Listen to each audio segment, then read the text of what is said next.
Iya. Assalamualaikum warahmatullahi wabarakatuh. Hai, jumpa lagi bersama saya Feby di podcast. Oh my god. Assalamualaikum warahmatullahi wabarakatuh. Selamat sore, jumpa lagi bersama saya Feby di acara podcast. Oke, kali ini saya akan menjumpai bersama Ibu Aulia selaku guru GPK di Sekolah Inklusi Darussalam. Halo semuanya, pernah nggak sih ya kalian tuh berada di satu kelas, terus yang lainnya beragam beda cara belajar, cara berkomunikasi, bahkan ada cara melihat dunia. Nah, di episode kali ini kita bakal mengobroli sesuatu yang penting tapi sering dianggap biasa, tentang pengenalan lebih dalam tentang anak-anak hebat di sekolah inklusi, khususnya teman-teman ABK di jenjang SD. Yuk kita ke Bu Aulia sebagai narasumber kita. Oke, selamat sore. Assalamualaikum Bu Aulia. Waalaikumsalam Bu Feby. Ya, terima kasih atas kehadirannya di sore hari ini di sela-sela istirahat Ibu atau kesibukan Ibu. Ya Bu ya, Ibu, kalau Ibu harus menjelaskan sekolah inklusi ke anak SD dalam satu kalimat, Ibu bakal bilang apa? Inklusi itu sekolah yang berdiferensiasi.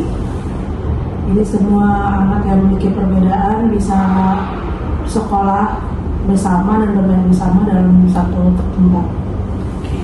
Jadi dalam satu sekolah itu harus semua bisa menerima anak-anak ABK ya Bu ya. Dengan hambatan yang berbeda-beda.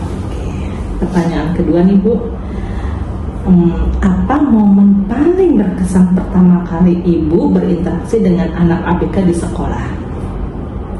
Berkesannya mungkin anak ABK tuh awalnya mungkin kita tidak paham maksud dia dan kemauan dia, apalagi untuk anak ABK yang belum ada verbal. Jadi saya melihatnya sebagai tantangan dan penasaran nih apa nih yang dimauin oleh anak-anak ini gitu. Jadi kita harus lebih menggali lagi, lebih cermat lagi dalam memahami anak ABK. Masya Allah. Nah, pertanyaan ketiga nih Bu, menurut Ibu apa sih kesalahpahaman paling umum tentang anak-anak ABK di lingkungan sekolah?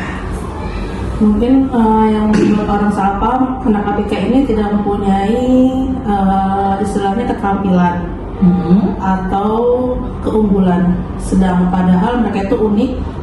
Dan kalau kita udah bisa menemukan passionnya, kemampuannya tertarik di bidang apa, bisa digali. Banyak siswa yang bisa menggambar gitu, bisa memanah.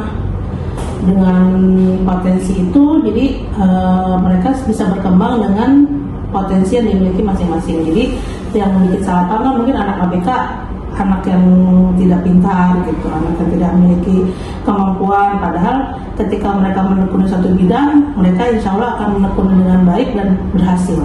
Insya Allah. Nah, sekarang Ibu bisa ceritakan satu kejadian di dalam kelas yang mengubah cara pandangan Ibu tentang anak-anak ABK. Yang saya bisa diterima di kelas itu mungkin tutor sebaya ya. Ketika anak ABK itu kan hambatannya dia bersosialisasi, terus dalam memahami pembelajaran juga perlu banyak cara sesuai kemampuan siswa itu masing-masing, sesuai hambatannya masing-masing. Yang saya lihat dengan adanya sosialisasi, ketika teman sebaya membantu dalam proses pembelajaran anak-anak, itu memberikan kolaborasi yang sangat baik dalam kelas.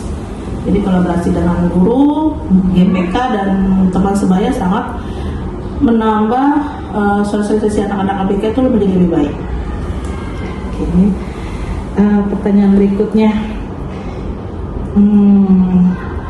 apa yang bisa dipelajari anak-anak non ABK dari teman-teman mereka yang ABK?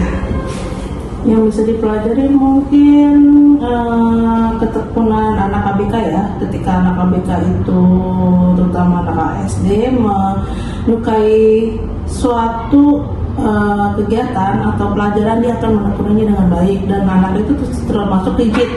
Kayak misalnya polanya apa, dia pasti akan rigid, akan berpola seperti yang sama.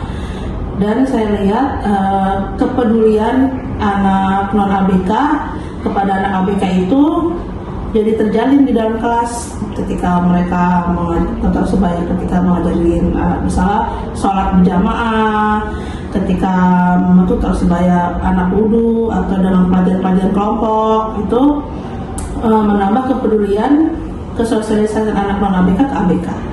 Dan itu cukup berjalan ya Bu ya? Berjalan semenjak saya amati di kelas itu sangat berjalan di sekolah inklusi. Oke, pertanyaan yang terakhir dari saya, pesan apa yang ingin Ibu sampaikan ke guru atau orang tua yang masih belajar tentang inklusi? Teruslah belajar dan terbuka, karena setiap anak itu unik. Dengan dukungan dan kasih sayang, semua anak bisa berkembang dengan baik. Terima kasih Ibu atas jawaban-jawaban yang sangat terkesan untuk saya. Selanjutnya saya ucapkan terima kasih banyak, dan terima kasih untuk waktunya di hari ini. Oke, Sama-sama. guys, tunggu episode berikutnya tentang anak inklusi. Selamat siang, selamat sore, dan terima kasih. Wassalamualaikum warahmatullahi wabarakatuh.